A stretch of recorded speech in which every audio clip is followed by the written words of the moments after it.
Project PRIDE SRQ thanks the Community Foundation of Sarasota County for a grant supporting the Brunch Show.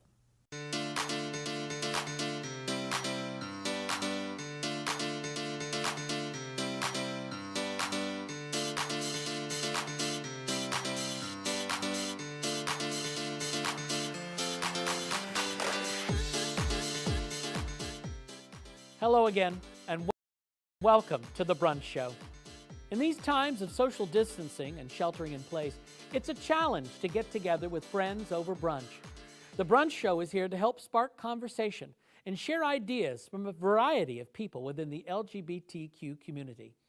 Today's show, we're talking to some local entrepreneurs. You're going to meet three people who all have started or are starting their own businesses. It takes a special kind of person who is willing to step out on their own, be willing to risk everything on a dream. What kind of person will take that kind of risk? We'll find out. And we'll talk about how to retain young talent here in the Sarasota area. Students come here to study at Ringling, USF, and other schools, and then they leave. What can we do to retain young talent? More of that in a little while. Later in the show, Kraft introduces us to our favorite bartenders. And at the end of the show, Brian will be back live with Spin to Win. More on that later. You'll want to stay with us. But first, I'd like to welcome Dylonn Cole. He's the owner of D. Cole Salons here in Sarasota, and he's come a long way from Indiana. You know, Dylonn, I was excited to meet you today because I love the way you spell your name. Thank now, you. I've seen a lot of different spellings. I've seen D-I-L-L-O-N, maybe D-Y-L-A-N. But now tell us how you spell your name. D-Y-L-O-N-N. I love it. So, I love it. A little artsier, different. Coming from your background, which I want to ask you about because it's kind of exciting. You've got probably one of the most interesting life paths I've ever heard. You're from rural Indiana, and I understand your family is quite conservative. Tell us more about that. Yeah, I was raised Amish until I was 16 years old, which is when you're allowed to, what they call rumspringa. Yeah. So you're allowed to kind of go out and adventure on your own, and I've kind of never gone back. I think there's a whole TLC show about that. There is. It's What's very it interesting coming from Breaking Amish was Breaking one of them. Amish. Yeah. Yes, yes. Yeah. So growing up Amish, there was no way they were going to name you Dylonn, D-Y-L-O-N-N. But it works, I think, for being a hairstylist. You know, I think that's a great thing. And you got yourself into cosmetology school, and then you moved to Sarasota. Tell us a little bit about that journey. Yeah, so we Amish people aren't allowed to go to high school, so I had to wait until I turned 18, get my GED, and then put myself through cosmetology school, and was almost finished when I moved to Sarasota. I only had a couple months left when I moved here, but yeah, my best friend moved down here, and I decided to follow. That's kind of amazing. So when you started, you're working the salon, but you're also waiting tables. What else did you have to do? I mean, I'm sure you have to do a lot to build up to ultimately owning a salon like you do. Yeah, I mean, I rented a place that was extremely inexpensive in the beginning, so it allowed for me to have a part-time job at a restaurant while I finished cosmetology school. And yeah, then I started working both jobs for a little while, and yeah, I think about 6 months into that, I was able to switch into only doing hair. So that's 21 years ago now. Wow, it just moves, it moves so quick. Sounds though. crazy to say. It really yeah. does. It really does. And it's just exciting to see sort of the trajectory of what you've been able to do at your salon. Did you write, now this is for some of our younger viewers, we've really been talking about in this whole episode, a lot about, you know, keeping younger people here in the area, younger talent, younger entrepreneurs. This is a sort of a section of a questioning where I'm going to ask you to maybe give us some tips and things that if you're a young person watching, or even a person who's a bit older watching, that they might learn from you and how you built up your business. Did you write a business plan? I didn't. I worked for my first salon for 4 years, and then just to kind of test to see what my following would be, or you know, if I had gained that loyalty, I guess, from my clients, I found a really inexpensive booth rental place for a couple months. And when I saw that everyone followed me, then I knew I could kind of move on to the next layer of things. So I worked for another salon for 4 years, and then eventually just found a building that I liked and was able to buy the building and built from there. And how long have you been in that current location? 14 years. 14 years. So I live upstairs, so I moved in almost exactly 14 years ago. And then it took me until March of the following year. So it'd be 14 years in March that I actually opened the salon downstairs. Now this this is a good segue into our next question about how maybe the pandemic has changed your business. It's kind of amazing that we were even able to get you to be on the show this time of year, because usually, what is it like at your salon this time of year? Let's say pre-COVID, 2019, the old days, so to speak. Right. So within the past couple weeks of finding out about, being on here and all that kind of thing, in the past that would have been very difficult for me because I would be double or triple booked during November and always really. But in this month and last month, it's the craziest of all. Whereas since the pandemic, we haven't been double booking, so we're getting the full amounts of space with each client, which is actually quite a luxury for me as well. Right. And so I had 2 clients to change in order to be here for 2 hours versus 4 or 5. So it's a big difference, and it's kind of nice actually to have that luxury of time.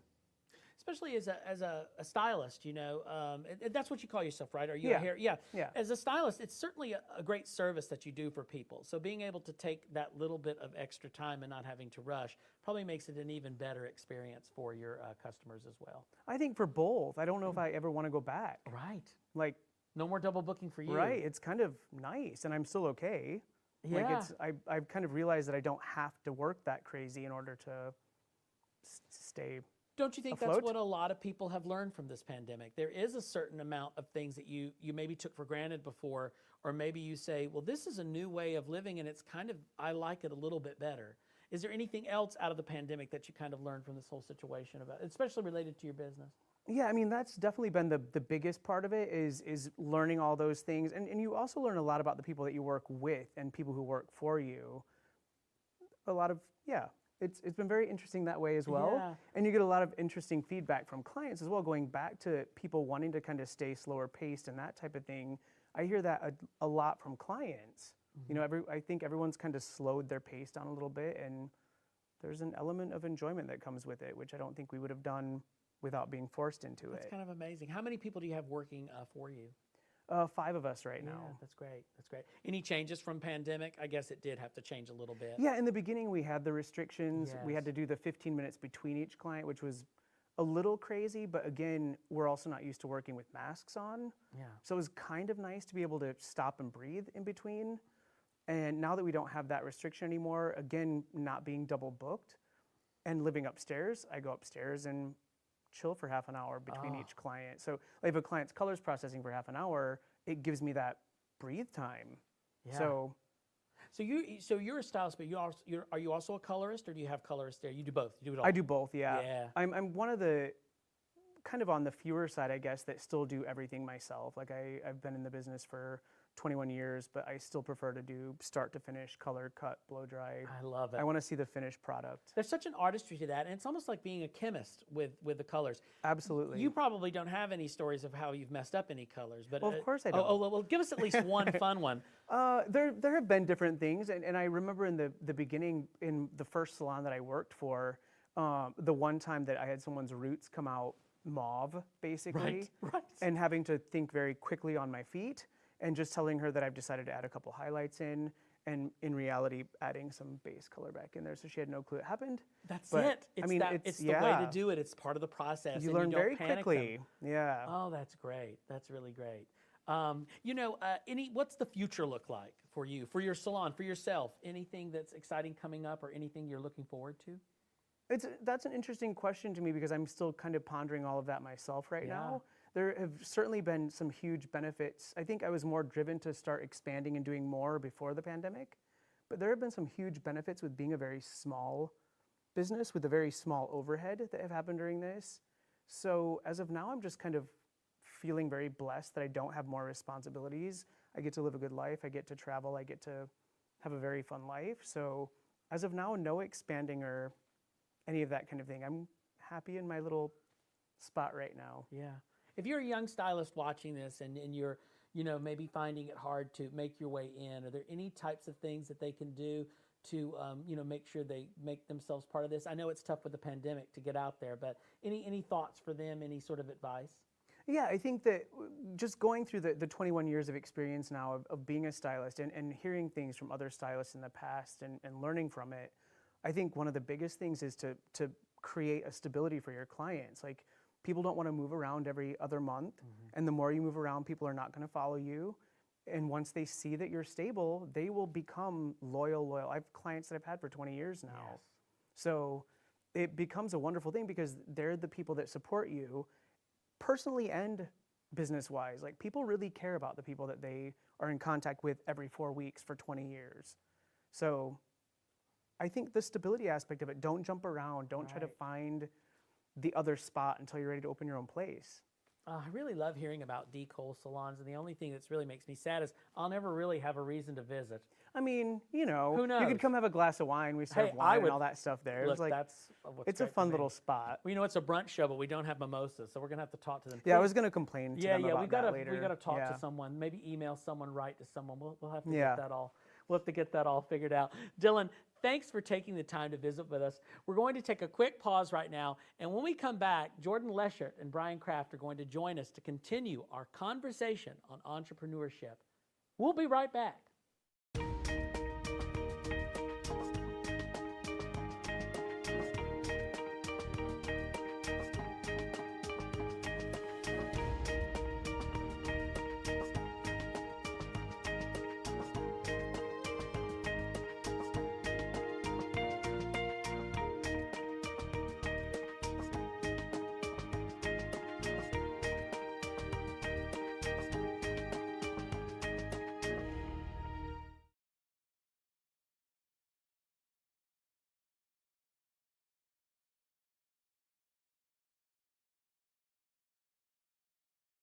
Continues with Brian Kraft and Jordan Leschert. Brian is a marketing and PR guru. He's a creative director of the Florida Public Relations Association and an ambassador for Equality Florida. Jordan Leschert is a partner at TTJ Investment, LLC, a member of the board of the Florida Democratic Party, and a former police officer. Now, Jordan, that's going to be on everybody's mind. How did you get from being a police officer to an entrepreneur? I mean, what was this journey like? The police officer aspect of my life was one of those bucket list items that I wanted to do. Ever since a kid, I wanted to be a police officer. So my deal was essentially, if I went to college, after that, if I still wanted to do it, my folks would support it. So I did that in Texas. But then I decided to come back. My brother lives here, and he saw an opportunity for us to get into the real estate market while the housing market was depressed here. And so we made that transition, and I came back and we started doing our investments in real estate. Was it hard to leave being a police officer? Do you miss it? Oh, I definitely miss it. Yeah. I came back and I was able to still work with the Sarasota Police Department in an appointed position by the city commissioners with internal affairs for a couple of years. I've always loved the uniform. Did you have a uniform, or were you like a plainclothes cop, like a detective? I have a uniform. It's That's great. It's up in my office wall right now. I've worn a police officer uniform, but it was in a Village People tribute act. So, you know, what are you going to do? I've got a couple of questions for both of you. So I'm going to kind of throw them to both of you so we can, you know, ask the same question, get very different answers. I know you moved back to Sarasota and started working with your brother. What's it like working with a family member? Is that fun, or is it interesting? Is it different? The Trumps seem to enjoy all working together. What's it like for your family? So working together has been great. I don't want to work for a family member. So when we decided to work together, we basically split our tasks. That's great. Now, what do you consider the most important traits for an entrepreneur? And Brian, I'm going to ask you this too right after this. I think honestly it's just perseverance. You will fail, and you have to get up again and just keep moving forward. And you need to build a team around you that's smarter than you in areas that you lack. You have to realize that you're not the best at everything, but if you can build a coalition around you, then you can succeed. What about you, Brian? Yeah, lately I've been thinking a lot about adaptability and being able to pivot and do things different ways. A lot of times things don't go the way you anticipate, and you have to be quick to change your kind of force and task, and then kind of piggybacking off of what Jordan said too, just collaborating and fulfilling the deficiencies that you see in yourself, in your teammates, and leaning on them for what their strengths are. I think that that's really important to be able to identify and follow suit with that. Now, I want to go with you on this, but are there any unique challenges, and I'm going to ask you both this, to being a gay entrepreneur? I mean, is it different? What's different about it, and what's challenging about it? Yeah, I feel like the perception is that our kind of skill sets are very, you know, aesthetics and, of course, I love aesthetics, but, you know, that could be for someone else not very well branded.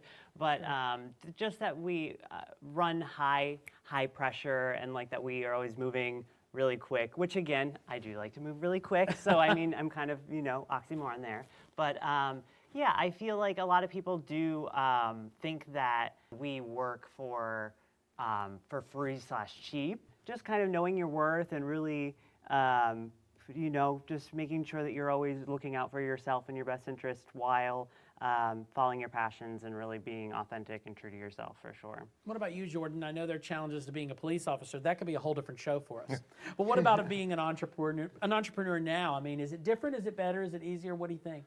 You know, I think there's a stigma that you have to overcome. I think sometimes people instantly make assumptions just because you're part of our community that you might be weak or not as strong as your heterosexual counterpart. And also depending on what you work in, if you're specifically what market segment, it can be tough. Just like you said, law enforcement versus if you're a hairstylist, it's more acceptable. Right. And being an entrepreneur, the different things we do, for instance, Crunch Fitness, you have to explain to people a little more than your heterosexual counterpart does that you are catering to the entire community, not just the LGBTQ community. And that's not the same when you flip the scenario to a heterosexual owner. That's interesting. That's fascinating, and something that people wouldn't have to worry with if they weren't a gay entrepreneur. So that's very interesting. But there's so many challenges for the LGBTQ community. I know in many ways people will be watching this and think, well, you know, things have gotten better, and we agree. Sure, it probably doesn't come up as much as it probably used to for you. But you two are young guys. I mean, what do you think? I mean, is it harder for younger people to start a business? Is that something I could go to you on that? I definitely think so. I feel like I have a lot of people who I really highly value in my life, and they have these brilliant ideas, and they have a backing, and they're really passionate about something. But it's hard to build something during these times when, you know, people aren't willing to take the financial leap and risks as much. It's definitely a much bigger struggle, and I see them kind of doing things that maybe they aren't as passionate about. It's hard to find someone who can be your kind of mentor and guide in this time where we're not really even allowed to, you know, see each other as intimately. So I know personally I have so many amazing mentors in my life. So if just not having that connection, not having that resource of those people right at your whim, like, hey, let's grab coffee. I want to bounce this idea off you. I want to springboard some things with you. I want to kind of workshop this with you. We don't really have that right now. So it's such a time for innovation. You know, like I always said to everyone, you know, with the pandemic, it's kind of like a wave.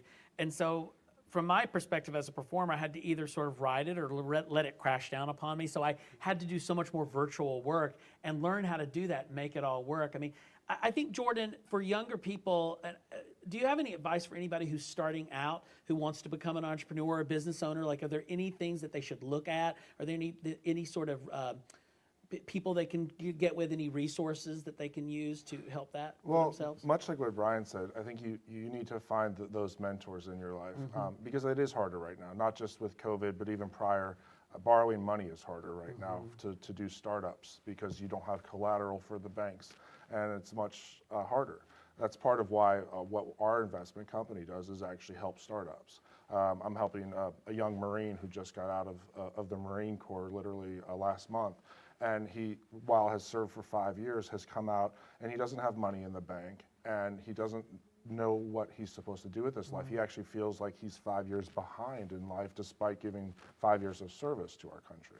So I think part of it is connecting with people that can help make your dreams a reality. I mean, I honestly believe that there's not a successful person that's truly, you know, solo made or self-made. There's always people who help you along the road. That's right. Well, see, that's so interesting coming from you because I know you're Entrepreneur of the Year. Is that correct? You were. I was one of them that won in 2020. In 2020, isn't that's kind of amazing? Yeah, it was really fun. So you're someone could look up to. I wouldn't say you're an older man. I mean, all I keep hearing about coming to Sarasota are Marines and police officers. So who wouldn't want to be here? But that is exciting that happened happen for you. That's a great honor. I think when people think of Sarasota, maybe this is the nicest way, this is a great, nice way to put this. They think of it as a community filled with a lot of mentors. Is that helpful? Yeah. Because there are a lot of people who come here to retire, and there are a lot of great resources. But you don't often think of Sarasota as a place for younger people, right? Younger gay entrepreneurs. What can we do to change that? I'll ask you, Jordan, then I'll ask you too, Brian, because I know from a marketing perspective, you probably have ideas as well. You know, I think when you look at the Sarasota community, we have the ability to create amazing talent. What comes to mind first is all of the talent that comes out of Ringling, for example.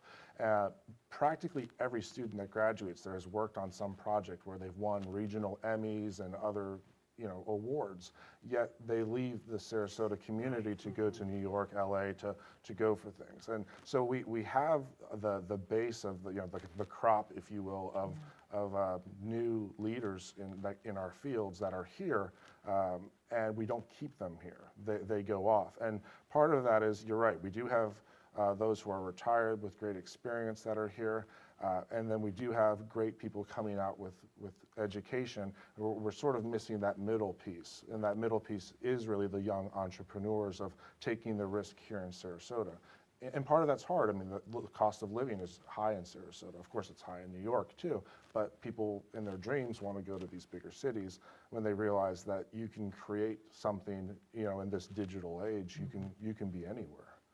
Brian, as a marketing guru, how do we keep them here? How do we keep them here? Is probably a question you ask yourself all the time. Yeah, definitely. I feel like retention of talent is huge. Even in an organization, when you hire new talent, you want to get them through that first year. Like, that's a landmark, is just having them believe in your mission, believe in your integrity, believe in the whole company as a whole. And to have someone believe in a city itself after being here for 2 years, 4 years, and say, yes, this is where I see myself, yes, this is where I want to build my future and career.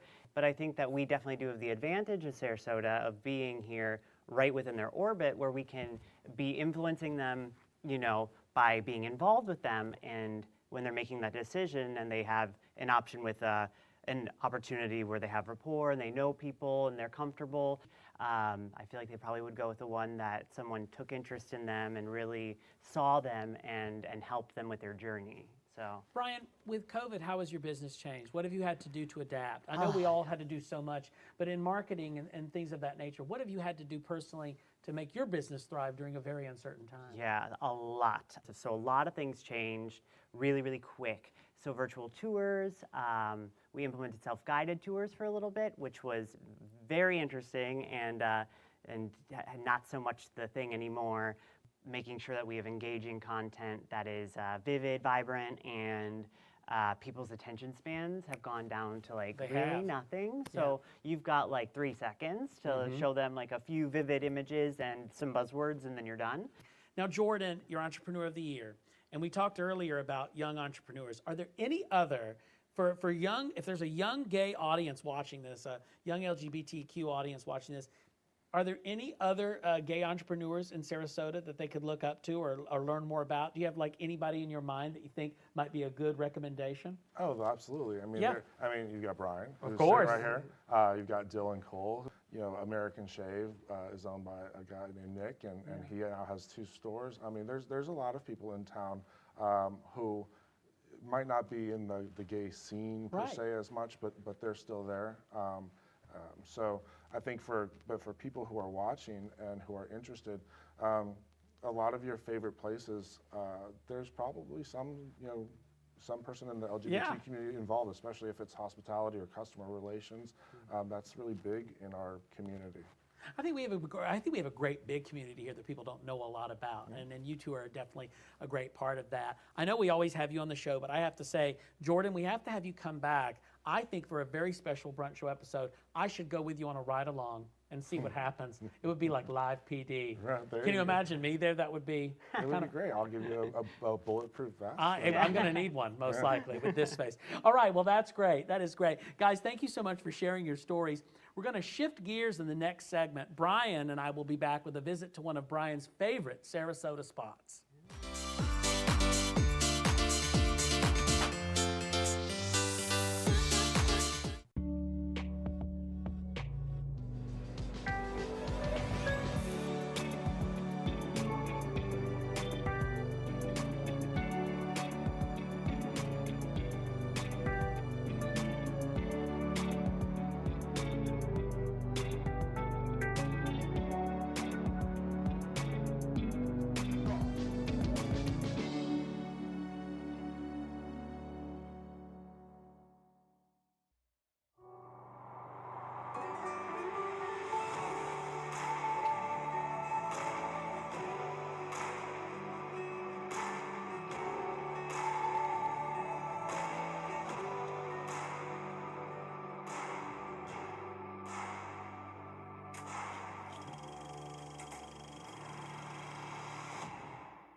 not the Brunch Show without Brian Kraft, and he's back with me. We're like Thelma and Louise, just no car, none of that kind of stuff. But here in Sarasota, Brian, it's kind of like a desert for gay bars, but there's one place we really like to go, and we always hope it's not a mirage, but it's right there shining in front of us. Tell us about your pick this month. Of course. So this month we decided to pick Oasis. Oasis has been around for quite some time, but now recently they have an upgrade, and they have taken over a brand new space that has a lot of history to it. It's really has a really kind of industrial, cool feel, and they've implemented a lot of new, really exciting drinks. And we got to look at some of their new specialty cocktails that they're rolling out. We are here at the new location of Oasis, right in the heart of beautiful downtown Sarasota. And today I am here with Kevin Mills, bartender, and we are going to show you a specialty cocktail that they've been serving up here. And it's definitely a favorite of patrons. And me too. Yes. Just a chocolate martini. So I start with a 4 count of the chocolate. It's a really nice chocolate liqueur. Then I have a 3 count of my Irish cream. And then I have another 3 count of my Tito's. And then I shake it up really nice just to get just some nice ice on top. Gotta get the chocolate sauce. Oh yeah. Staple.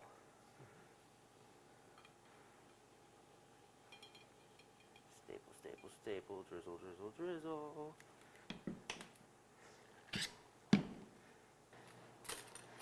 And then I do my pour.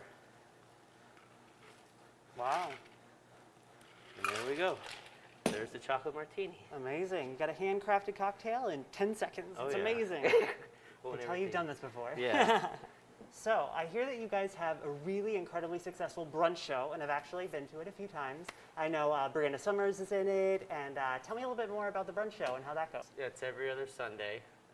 You buy tickets online at eventbrite.com/Oasis. They're Awesome. $10 a ticket. Everybody loves the Illinois horseshoe. Oh, It's hash browns, eggs, cheese, and sausage, and it's just like wow. I a never nice heard of that. big, That's awesome. nice big It's a good nasty signature mess. dish. Yeah. Yes, I love that. That's awesome. Yeah. Perfect. Yeah, I had, I think, the avocado toast when I was here, and it was awesome. It's it was really really, good. really Yeah, good. I like the chicken and waffles. That's Yeah. my favorite. Yeah. I gotta try that for sure. Awesome. Well, I love your signature cocktail. It's amazing. I'm gonna take some time and enjoy this. And I know, Matthew, you're jealous over at the studio. I think we're gonna make up another one, and Kevin and I are gonna enjoy them together. Let's do it. Brian, thanks as always for being here. And Brian will be back at the end of the show, live with Spin to Win. Stick with us for that. That just about does it for this episode of The Brunch Show. We'll be back next month with another show. We'd love to hear from you. Leave your comments here on our Facebook page, Keep It Clean, or you can email us at thebrunchshowsrq@gmail.com. Right now, it's Spin to Win Live with Brian Kraft.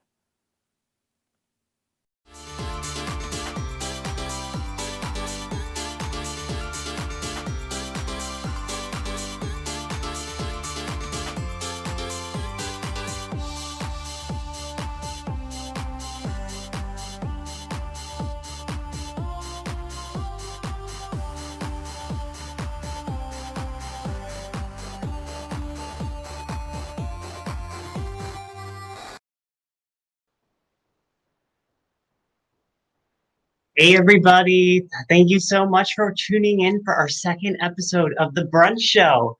And Project Pride just wishes that you know that we are here for you always during this time. And anything that you want to reach out to us and connect with us on, we are more than interested. And today I have a special spin to win.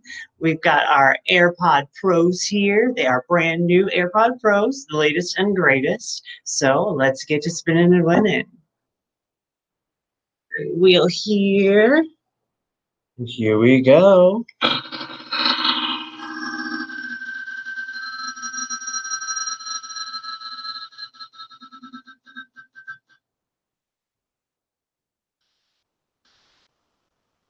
And And it looks like Lisa Moore is our winner. Congratulations, Lisa.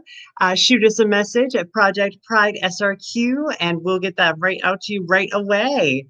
And thank you, everyone, for tuning in to our second episode of The Brunch Show, and we can't wait to see you next month.